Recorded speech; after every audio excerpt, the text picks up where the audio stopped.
Hello everyone, welcome to this video about GCSEs. This video is a part 1 to a little series that I'll be doing on GCSEs. And the reason for me to do this is because there are lots of people who are new to England and they tend to be really lost about this education system, especially parents, for various reasons like the amount of keywords that they use and the different types of examinations a student needs to go through. But don't worry, I'm here today to make sure that we all understand about this education system in England. And by the end of this little series, you'll be able to answer this question: what are GCSEs? And in this part 1, we'll be going through the key terms to make our lives easier.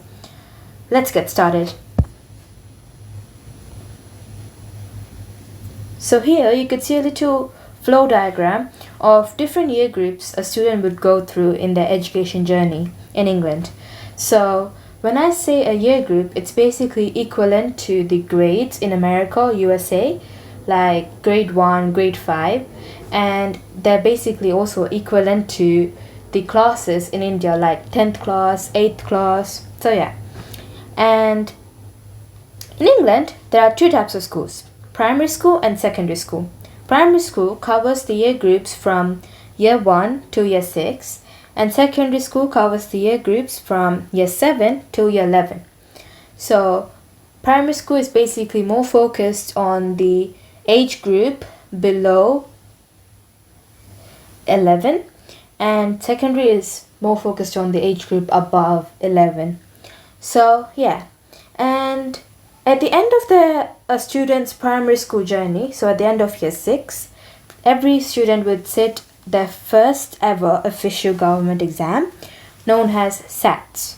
This examination will be used to understand the student's academic abilities, and at the end, when they get their results will be used for their secondary school applications, so that they will be able to transfer from primary to secondary with their results. So they could either apply to schools like George Green's, Oaklands, Canary Wharf College, or grammar school. Grammar school is a bit different compared to any other school because grammar schools require extra entrance exams to make sure that a student secures a place. So yeah, that's a little bit of difference between the different secondary schools. And after, when the student gets into their secondary school, they will go through each year, and then at the end of year 11, they will sit their second official, which is basically the first main important exam, which is GCSEs. GCSEs is basically General Certificate of Secondary Education. So GCSEs is going to be sat at the end of year 11, which can be then used. Those results will then be used for their further career options in the future.